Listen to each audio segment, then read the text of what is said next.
Sunday, 17 November 1985. Journey in Life.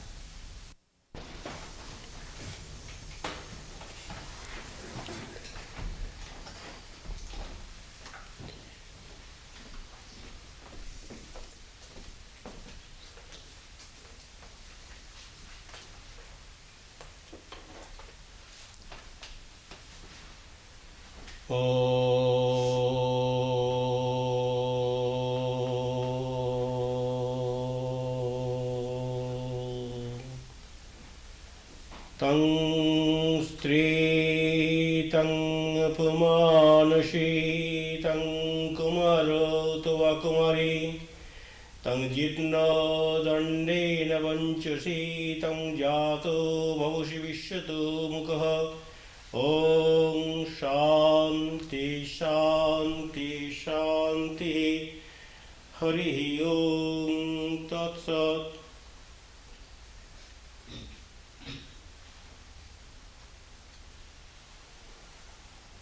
Each human life is endowed with divine qualities.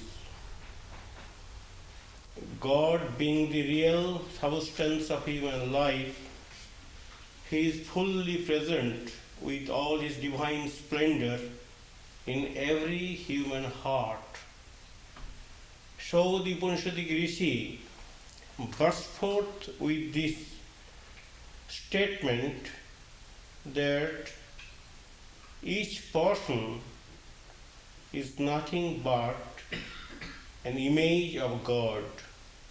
May we all be able to comprehend the deep significance and mystery of human life. Let us meditate.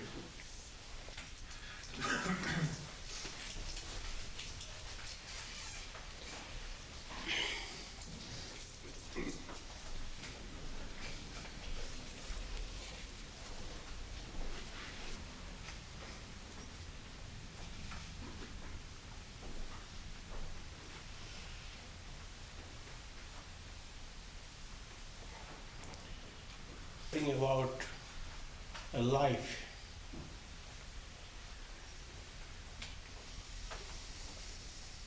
We live life, we enjoy life, but we don't understand what life is, how it originates, what are its properties, and how it is dissolved. In the meantime, few years, we enjoy the presence of life within our body. But life, which is ever migrant, ever wanderer,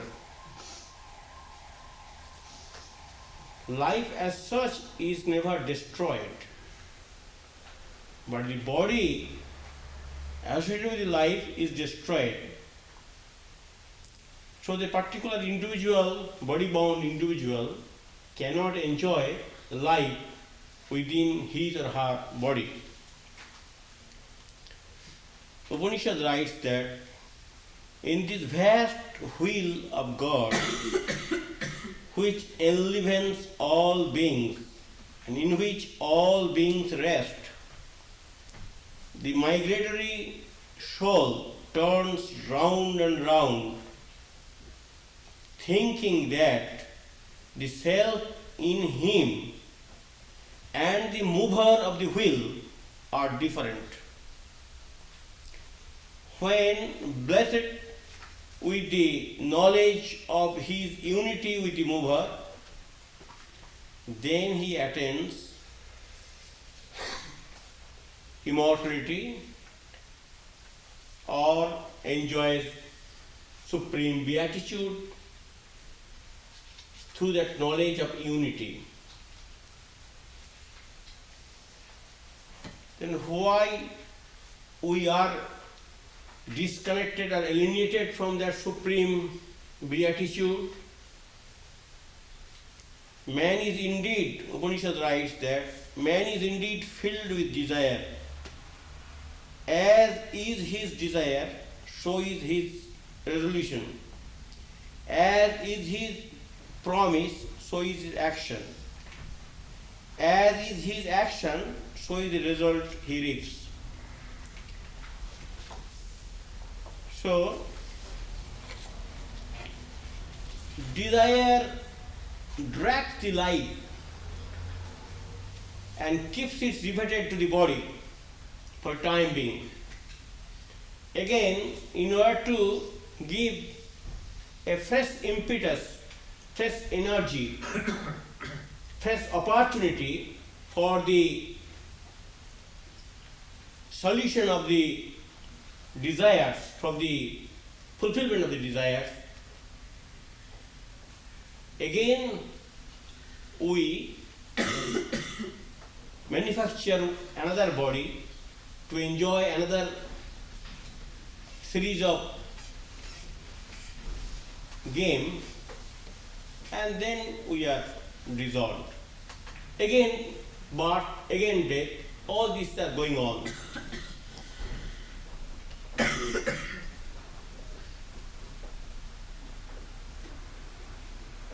Now, we may not believe that how it is possible that after death man again takes birth.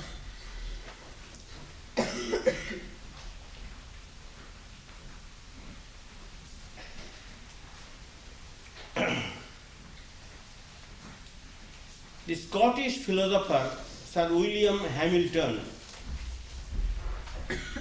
who lived from 1788 to 1856 AD, proved in his youth to be a marvelous prodigy of modern times.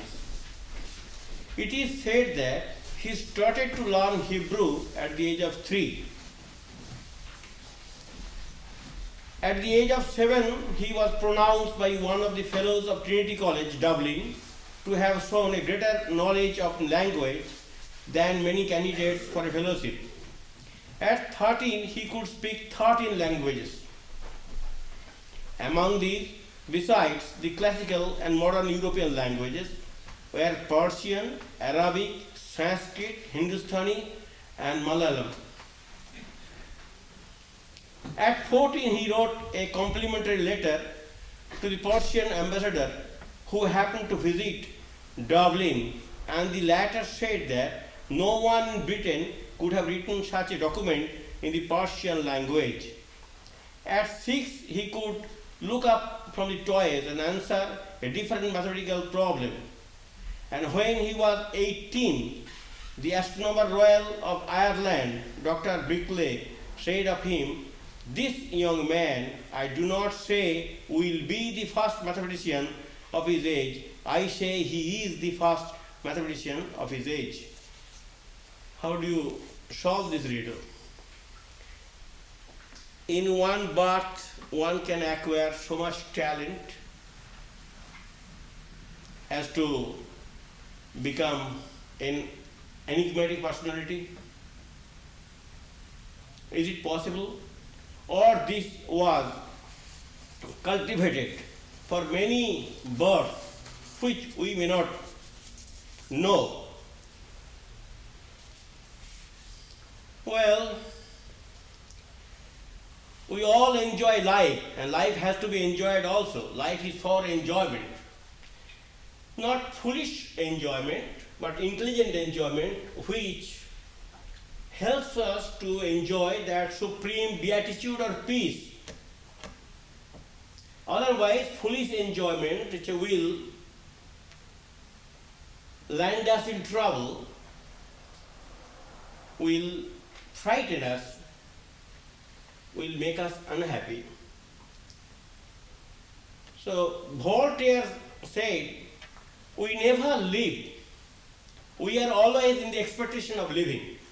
That means we are not satisfied with our life. We are always thinking something will click, and then I will be happy, and then I will be living.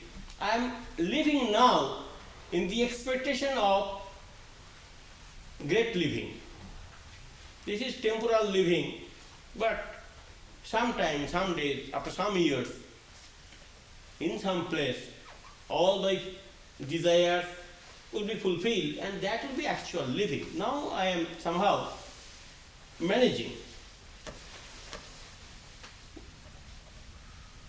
We are born with crying and live complaining and die disappointed. Most of us. So,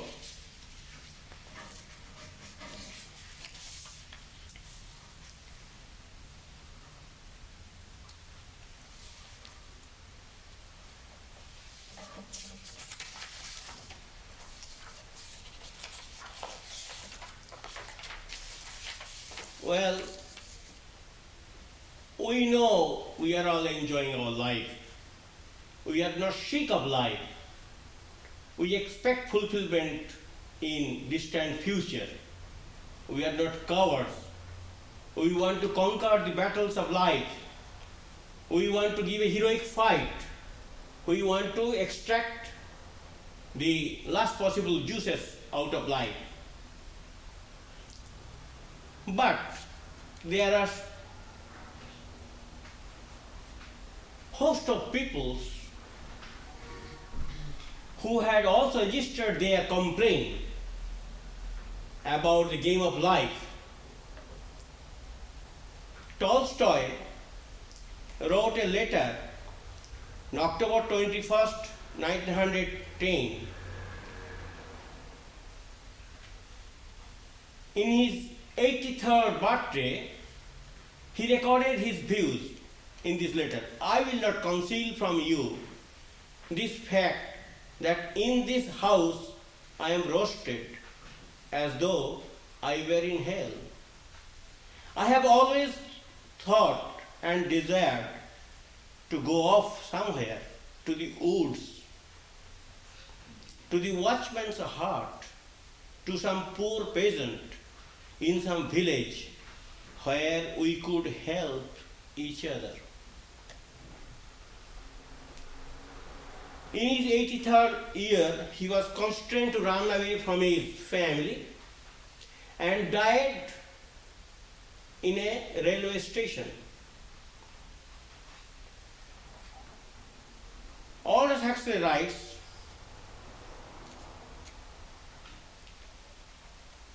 for all of us, the most intolerably dreary and deadening life is that which we live with ourselves. Bertrand Russell writes, in adolescence I hated life and was continually on the verge of suicide. In Bernard Shaw's play, Back to Methuselah, there it is written, if only I can be relieved of the horror of having to endure myself forever.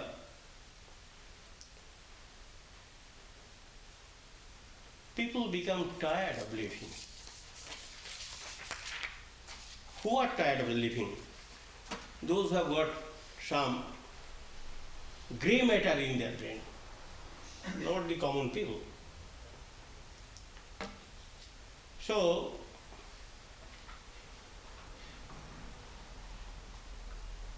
my old Kentucky home will give me peace and joy and satisfaction and fulfillment. So we are all aspiring after that beautiful home where we will be settled and enjoy peace. We would not want to have apartment. We want to have permanent settlement. We want to find out our own house. The sun shines bright in the old Kentucky home. It is summer. The people are gay. Corn tops ripe and the meadows in the bloom. While the birds make music all the day. Weep no more, my lady. Oh, weep no more today. We will sing one song for the old Kentucky home, far away. So home is sweet home. There is nothing like a home. This feeling is expressed in this poem. So we always carry the sentiment of finding a peaceful settlement somewhere. We don't want to end our life in roaming. We don't want the life of wanderer. Wanderlust for some time is good, but one does not want to be a loafer.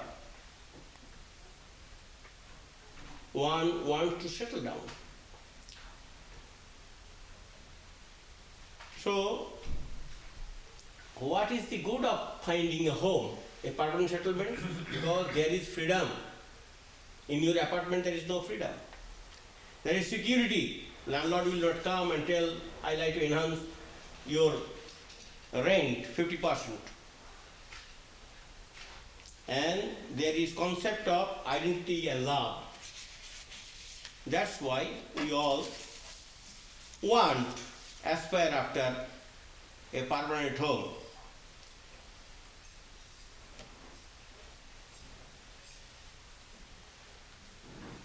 Same concept of home can be projected in our spiritual life. As I told you, that even the great philosopher like Aristotle, in one report it is found, he also committed suicide. You know Ramakrishna wanted to commit suicide? You know Tatapuri wanted to commit suicide? Life is not all rosy as it seems to the people. That does not mean life should not be borne cheerfully.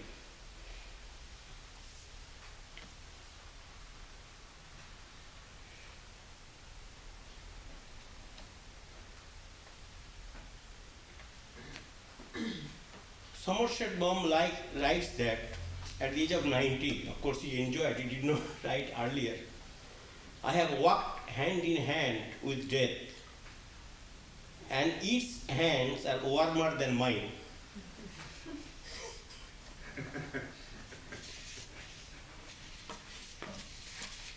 Well, how many times you were wondering? In every city, we are having an apartment, job, some get together, again we are packing up, calling mover and going next. We do not know how many thousands of years we have spent. According to Indian tradition, from amoeba to human life, it requires 84,000 births.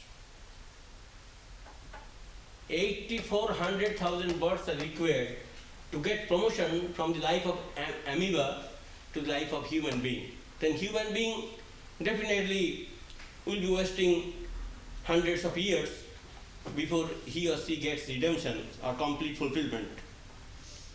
There is one beautiful poem.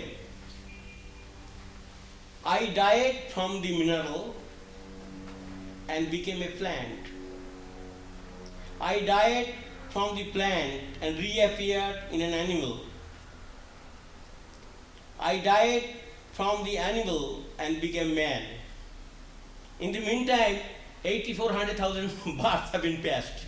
Don't think it is so easy. Taking a car and go away. Wherefore then should I fear? When did I grow less by dying? Every time I am getting promotion. So why should I be afraid of death? Next time I shall die from the man, and that I may grow the wings of the angel. From the angel too must I seek advance. All things shall perish. Thank God. This knowledge has come. All things shall perish, save God's face. Once more shall I wing my way above the angels. For the heartstring crieth unto me, verily unto him shall we return. Because we have come from God. We have to reach God. There is a holiday inn, no doubt, for some weeks or months, but rent is too high. You cannot spend your life there. So you have to have some cheap apartment in Queens or Staten Island.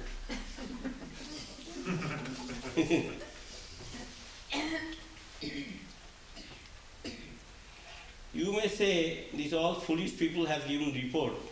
That's why I quote one modern scientist, Fred Hoyle. If only the rest and sleep that enables me to bear it, bear what? The life, the original anxieties of life. If only the rest and sleep that enable me to bear it from day to day could grow after many days into an eternal rest, an eternal sleep, then I could face my day, however long they may be. Only there must be some end. I am not strong enough to bear eternity. There is no end of life. There is no end of journey.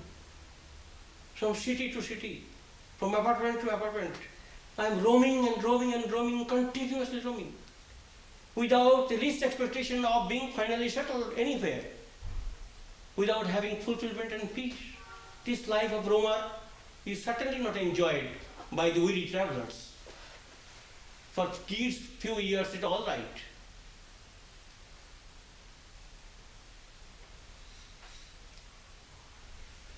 So he says that I am not strong enough to bear eternity. I don't want to roam eternally. I must stop. I must end to my wanderlust. And where only in God sufferings of wandering is over, not before that. And God is not in the moon or in the depth of the ocean, He is right here.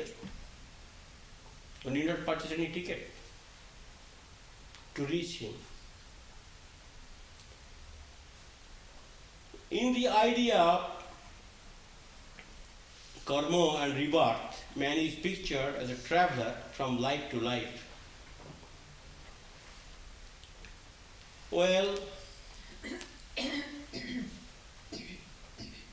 as I told you from Upanishad, that the desire, the spell of desire is so strong, so captivating, that it drags that soul from the supreme beatitude and keeps it riveted to the world of Maya, world of dust, world of filth, and never allows it to make an upward journey. Somehow coax it, cajoles it, tempts it, beguiles it, confuses it to keep it here. Enjoy what you are searching. You will get fulfillment here. So these sort of messages are being bombarded day and night by desire. And we stay.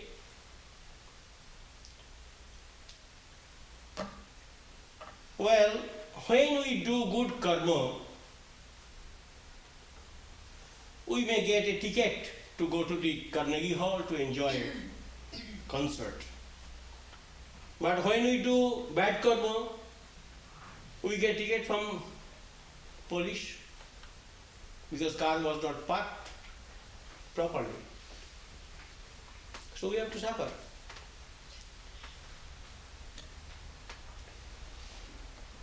If a conscientious Prime Minister like Gladstone in England, he also, you see, this sort of idealism is not to be found out, so far my knowledge goes.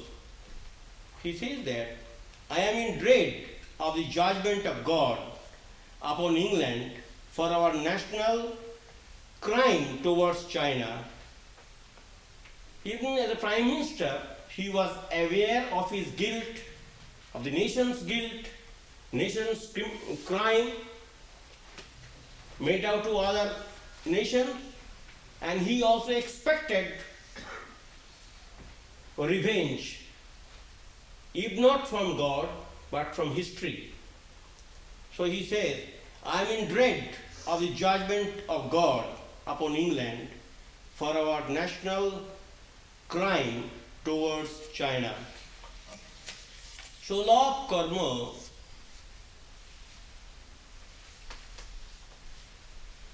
rules the life. If we play our cards well, in a bridge game, you know, everybody gets card. That you may not be able to select the cards which you want. But if you can play well, you can win the game. You can at least get some points. So it depends upon playing, how we are playing. Of course, cards also coming from our karma. If we have done good karma, we get good cards. So, by following the route of karma, by following the principles of karma or science of karma, by organizing our thoughts, deeds, and our actions, we can remake ourselves, change ourselves, and completely transform ourselves. Because we do not try to change ourselves very sincerely and seriously, because we allow ourselves to be victim of the law of karma. We don't make any effort to change sincerely, so we languish, we perish, we suffer, and we complain. So a man like Buddha, what he says, this will find in the Light of Asia, the famous poem of Edwin Arnold. He was a great metaphysician, having no MD degree from Cornell University. But he is regarded the great metaphysician of the world. And down the ages he is looked upon for his sovereign cure. People suffering from the various ailments in modern hospitals also seek guidance from him and him alone. What is his guidance? That this karma which has dragged you to the world of Maya, to the world of pain, can be over or can be counteracted by doing good karma. So you try to transform your spiritual life by doing good karma, by organizing your thought, word and deed. You will have another life, life of eternity, life of peace, life of fulfillment, where there is no pain. So he discovered the supreme panacea or remedy for the suffering humanity, and for that reason he is held in high esteem by all people without subscribing his philosophy that he was a really intelligent man. He found the disease, he properly diagnosed the case. The desire, hectic desire, is the root cause of our suffering. And this tabernacle, this human body, is manufactured out of desire. And he says that many a house of life hath held me, seeking over, who wrought these prisons of senses, sorrow fraught. Sore was my ceaseless strife, but now, when I have discovered, and when I have transformed, and when I have enjoyed the supreme beatitude by not harboring desires, by becoming desirelessness, by arriving to that state of existence which is free from desire. But now, Thou builder of this tabernacle, I know thee.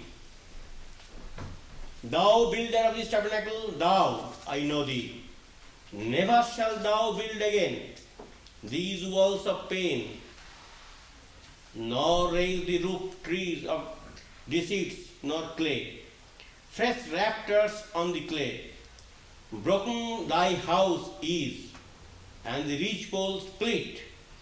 Delusion fashioned it. Shape pass I thence, deliverance to obtain. So by cutting the root of desires, by becoming desireless, by achieving that state of desirelessness, by eschewing desire from mind, one can seek deliverance from birth and death.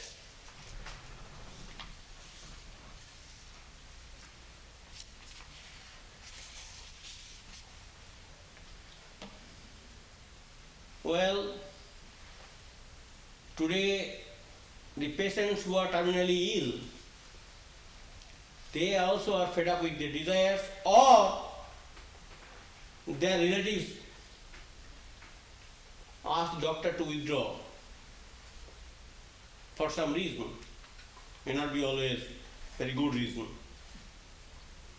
And suicide squads are also formed in all great countries to avoid that painful existence. Even Arthur Koestler, a great writer, committed suicide by becoming a member of that squad. Life is painful, no doubt, but this pain can be avoided by the intelligent person like Buddha, like Christ, or like other great illumined souls who found peace within their life, radiated that peace from their lives, and inspired thousands and hundreds to follow that lifestyle in order to gain that peace, in order to enjoy that peace. So suicide squads or withdrawing the gadgets will not help us. Cynicism and pessimism and depression will never help us. It will only increase our sorrows and miseries. Let us try to face this challenge, that why this turmoil, why this suffering, why this misery, why this misfortune, why this anguish and tears and pains? The root cause is that heart is loaded with too many desires, unfulfilled desires, and each desire is trying to get fulfillment. They are lodged in my heart, and suddenly I say, well, I invited you, but my dinner is not ready. Please go to the restaurant. He won't go. He will take a knife and stab you. What? Now you are telling. You should have given a call. So these desires have been invited, generated, and they want fulfillment. You just cannot say that they walk out. So for that fulfillment, birth is required. Each birth is required to fulfill those desires, good and bad. So if we are able to cut the source of misery and pain, and birth as well, by attaining that state of desirelessness, then the journey of life, this wandering life, will be over. You'll be surprised to know there are teenagers who are also committing suicide in large numbers. That's a problem, a menace to this culture. But all these problems can be tackled only by following certain spiritual principles, because these illumined souls only know the cause of trouble. They only discovered, like Buddha, the cause of trouble. So cause of trouble has to be tackled sincerely and intelligently in this sphere of spiritual life. Because the doctors do not know what life is, naturally they cannot give you satisfying answer, although they definitely help.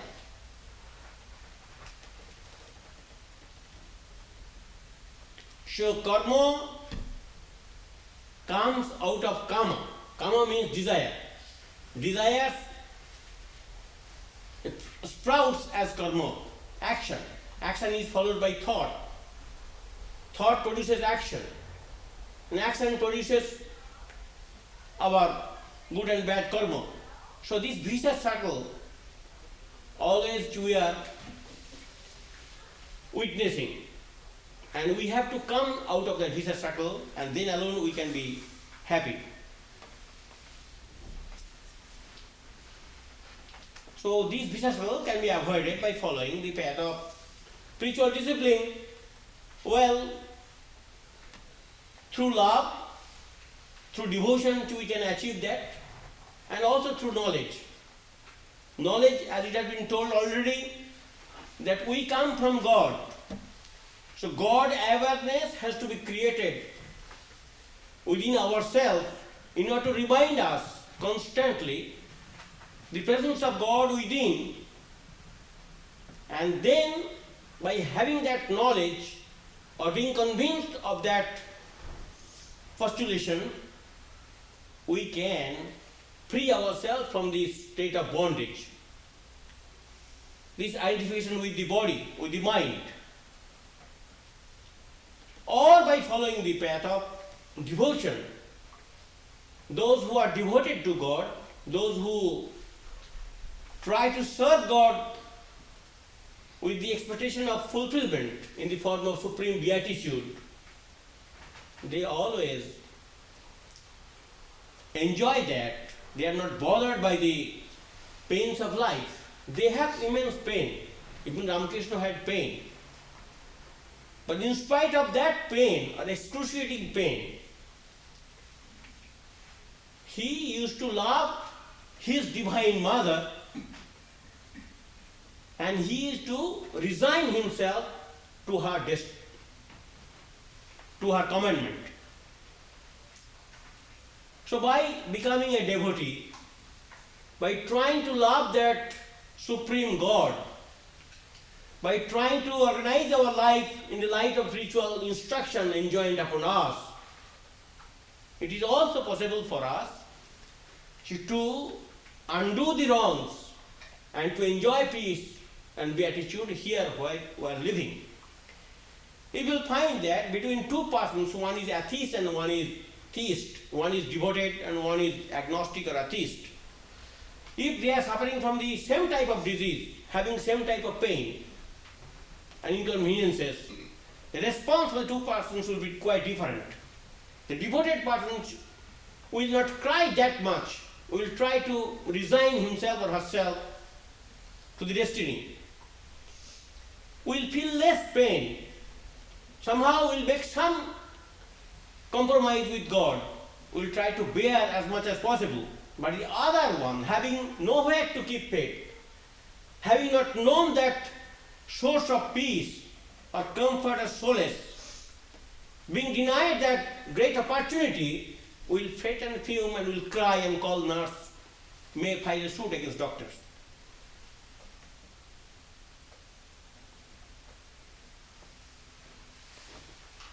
So the non-attachment, God has also created. In one sense, God is also suffering. But God is non-attached.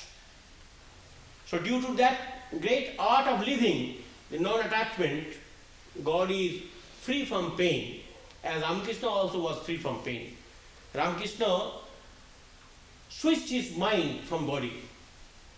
Ramakrishna lived in a spiritual realm. Ramakrishna hardly was concerned with his body, identifying himself with the body. So he was not feeling that pain. Of course, he cannot completely do it. If he does it more than 21 days, his body will fall. But he was willing to keep his body for the good of the people. So he had to keep his mind in the body, no doubt. But due to his supreme spiritual discipline, it was possible for him to ignore the pain and to enjoy peace within. So this non-attachment, as it has been practiced by God Himself, Whatever you see, it is nothing but God. Nature is nothing but God. God is functioning in nature. Your stars, moon, mountain, rivers, sunshine, green valley, panoramic view of nature, rainfall, rainbow, everything, it is He and He alone who is functioning in and through nature. But He is beyond nature too. He is above nature too. He is not identified with nature. He is a creator, but He has got this passion for the creation. He has got detachment for the creation. He is not identified with creation. He is not attached to the creation. So, he remains detached. That detached condition of life, a state of existence, or the detached philosophy of life, are to be emulated if we want to put an end to our wandering life, if we want to find out our home, where we can enjoy, where we can feel sense of security, where we can feel the sense of identity and love.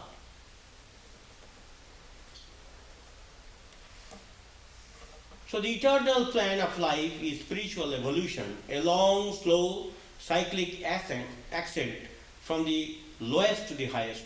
The strength of man is in his purpose and his idealism, and the way onward, the way upward, as it has ever been. So each person has to grow, has to outgrow, has to tackle his or her problems by relying on his or her supreme strength lost in him or her by God. Looking always forward, trying to be settled in a peaceful abode with the sense of security, which alone can give us permanent satisfaction, which can alone remove the dissatisfaction of a wanderer. We are wandering from lives after lives. Those who are sensible, those who are conscious, those who are thoughtful, those who are reflective, those who are introspective, those who are meditative, those who are little intelligent, they will be tired of this life. As I have quoted some of the articulations of the tired person, that this continuous wandering life is not wanted by anybody. One is bound to be sick at some stage of life. And when one is desperately seeking that supreme beatitude, final rest, to have a final home, then he or she will try to organize life in a different way. Let us start.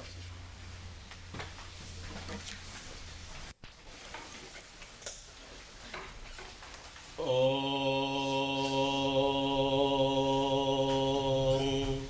Ashato Ma Satgamaya Tamasho Ma Jyotirgamaya Mrityor Ma Amitangamaya Avir Avir Moedhi Rudra Jate Dakshinam Mukham Tenavang Pahinityam Om Shanti Shanti Shanti Hari Om Tat Sat. May He who is the Father in heaven of the Christians, Holy One of the Jews, Allah of the Mohammedans, and Buddha of the Buddhists, Tao of the Chinese, Ahura Mazda of the Zoroastrians, and Brahman of the Hindus, lead us from the unreal to the real, from darkness to light, from disease and death to immortality. May the all-loving being manifest Himself unto us. May the all-loving being manifest Himself unto us. May the all-loving being manifest Himself unto us, and grant us abiding understanding and all-consuming divine love. Oh, peace, peace, peace.